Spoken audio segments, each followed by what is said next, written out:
There's a new sophisticated bot farm with a whole supply chain network to mule gold and avoid PKers in the wilderness. But first, I got a tip about a dupe, so I had to investigate it. The first step of this dupe tip-off involves turning your gear invisible, which caught my attention. Often these tips are just trolls or vague enough where I can't reproduce any bug or dupe, and I just forward them to Jagex. But this tip-off did have some listed steps, so why not try? Apparently, I go to the clothing shop in Varrock with armor on, and then click makeover, and then I'm supposed to click the 3 dots in the upper left-hand corner and change body type. Then click on a different skin tone, but don't accept. Then go back to the 3 dots in the upper left-hand corner and click hair. And all of a sudden, I can't see my gear, but I know I'm wielding it because it's still showing up in the equipment tab. I've seen a lot of visual bugs. Usually only you can see them, so the gear's only invisible to myself, but not to other players. But if other players can't see it, then this is a way more significant bug. My other accounts are in deep wildy scouting that bot farm I mentioned earlier, so I guess let's just ask around the Grand Exchange and see if anyone can see what I'm wearing. But before we see how abusable this bug is, let's talk about Raid. Raid Shadow Legends is a pay-to-win meme. Or at least that's what I hear a lot of people say. People say, if you don't pay to win, it's a complete time grinder. Sound familiar?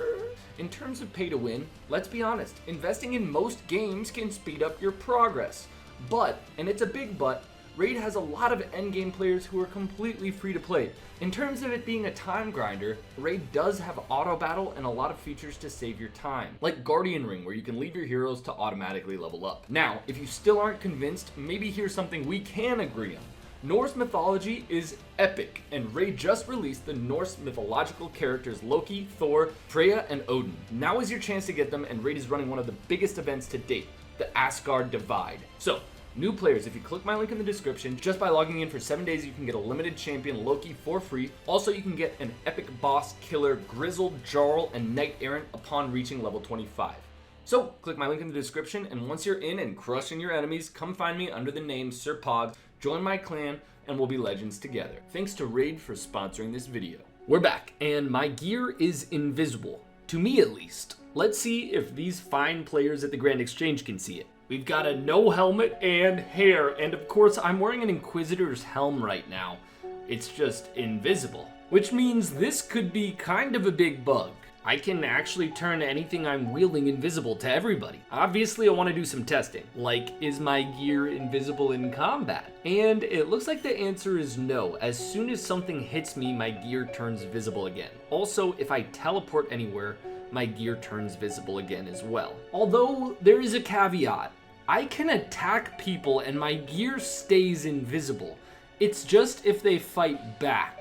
Would be really interesting to abuse this bug against bots that have auto prayers. Like, I'm pretty sure they calculate their prayers based on what weapon I'm wielding. Now, the tip said this goes deeper and leads to a dupe. I could spend 3 minutes showing you guys all the ways I tried to see if there was a dupe, or I could just tell you, I think the person was trolling, there's no dupe. I did report the bug to Jagex, and it looks like it's patched now, so don't go rushing to Varrock to turn your gear invisible. Now, let's dive into a sophisticated wilderness bot farm which has taken over the wilderness agility course. Combat levels 50 to 80 are descending on this course.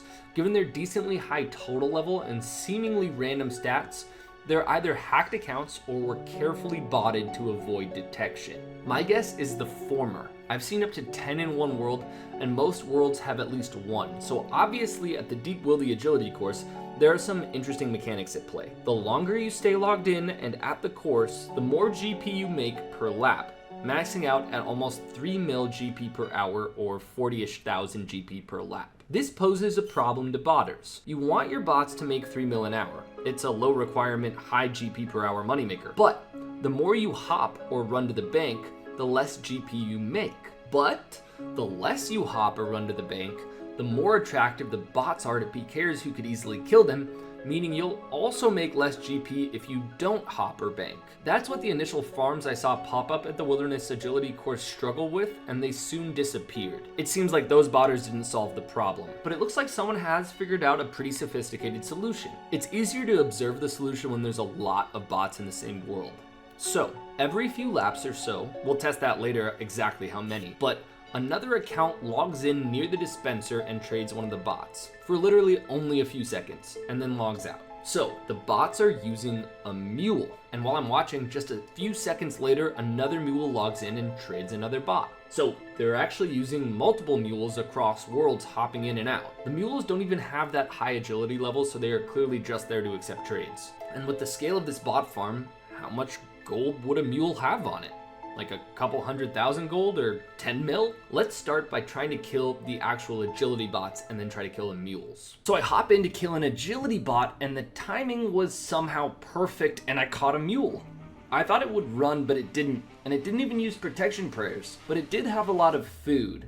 So it was pretty easy to kill. But what's weird is the loot key was only 20k. So where's the loot going? Since these bots are in combat with the skeletons for most of the agility lap, they can't log out right away, but if you do skull up, it looks like they log out when they get the chance, because while I was attacking this mule, most of the bots in the world had logged out. But I was able to catch one finishing up their lap right after I killed the mule, and the agility bots themselves do use protection prayers and use the log exit to log out if you don't get a hit on them. Good to know. So instead, let's kill them halfway through the course. And that is a lot easier. Using the classic Staff of the Dead melee attack to make them protect from magic, and they drop pretty quickly, because remember, they're only like combat level 60. I killed 3 in about a minute, and none risked more than 50k. So these mules must hold a ton of gold, because they're getting traded frequently from a bunch of bots, and I must have gotten really unlucky with the first mule I killed. So I started timing the mules, and it seems like any given bot muled every 6 to 10 minutes. So the agility bots have an absolute maximum of probably like 300k on them before a mule hops in and trades them. I'm guessing the average is probably closer to 100k if you were to kill them. So let's go for the mules. I tried 4 times unsuccessfully to log in while a mule was taking place. Even when the mule is in the trade window, they insta-hop if you log in near them. But finally, I caught one. Kind of crazy how sophisticated this bot farm is, except for the fact that if the mule gets attacked, the script is just like, oh well, you got me. They don't run, they don't pray, they just eat food and die. So, the loot of this mule, 500k. Not bad at all, but I bet it goes higher. So during this process, I noticed that the mules and bots don't log out if you aren't skulled. Even if you're wearing PK gear, it's probably to account for regular players doing the agility course. But just to prove a point on how little the scripters seem to care about their mules, I just waited around for one of the mules to reappear and then casually killed it with a Dragon 2H. This time, 600k loot. Now, I talked to a few PKers who had been farming the mules for a long time, and it sounds like the maximum anyone got from them is 2 million GP. Which is really good loot for a bot, but they definitely bank relatively frequently. I caught some of the mules running to the mage bank on camera. All in all, I saw over 200 bots here, and if we estimate they make 2 mil per hour due to logging out or dying once in a while, the farm is bringing in about 400 mil per hour. And every time I've ever checked, the bot farm is online. So let's say they're botting 20 hours per day, which would put this farm at making 8 billion GP per day, or roughly around 1,500 US dollars per day if they're selling the gold. It's unfortunately very well thought out. Hopefully Jagex wipes it out soon. Here's a weird tip. Someone emailed me saying they found a bot farm at Castle Wars in free-to-play, but the bots weren't actually participating in the minigame. It was weird enough behavior to catch my attention, so I hopped into the world the tip-off person was talking about and waited in Castle Wars since a game was already going on. Check out what happens when it ends. 2 level 3s go to the bank and then log out. Almost immediately after, 2 other level 3s log in and join the next Castle Wars game. So I go in with them, and I get put into a lobby with one.